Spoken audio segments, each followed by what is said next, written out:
when I was studying in my undergraduate degree, I ended up taking classes in history of medicine and in gender medicine, and really cool courses. I focused on international studies and global health, and so really seeing how the model of the healthcare system that we find ourselves in the US is really not the best care, that it's evolved historically, politically, economically, in a way that serves certain people but doesn't serve what we know is the best way to create health, to prevent disease. And I was kind of only interested in doing what made sense. And so through that study and through learning about kind of the history of medicine, learning about the global practice of medicine, how there's healthcare systems and societies that actually value health as a human right,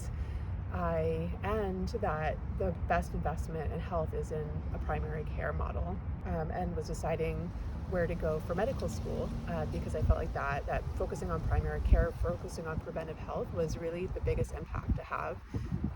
for well-being, and to kind of live your life in a way that your health is supporting that rather than taking away from that. And so I went to all the different medical schools to research what the programs were like, and the osteopathic schools, and none of them had any nutrition classes even. And I was really, I don't know if I was surprised, but I didn't feel like that was the right fit for me.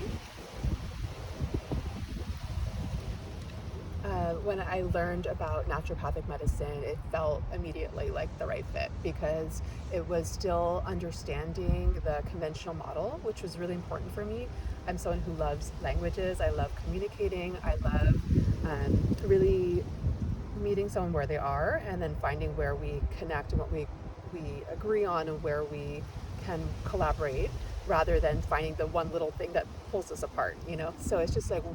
how do I really make sure I understand the conventional medical model, that I can communicate well with the system as it's been, how it's been evolving, and then also be able to offer safely understanding about nutrition, understanding about herbal medicine and traditions that maybe don't have the evidence in the way that we understand it in today's scientific medical model, which has its own issues and criticism, which we can talk about another time. But for now, to say that a lot of these traditions, when we're looking at herbal medicine and other traditions, have thousands of years of kind of practice behind it. When you're looking at traditional Chinese medicine or Ayurvedic medicine, or some of the Western herbal traditions that often come from the indigenous people of this land, that we can honor with the work moving forward, that it's important to know how to engage with these wisdom and cultures and traditions safely, that now that we bring it in contact with Western medicine, to make sure that it's not causing harm, so that, for example, the pharmaceutical medication you're taking is not interacting with these herbal medicines that you're curious about. So I found that I wanted to become the doctor that I wanted to go see, to think about, all right,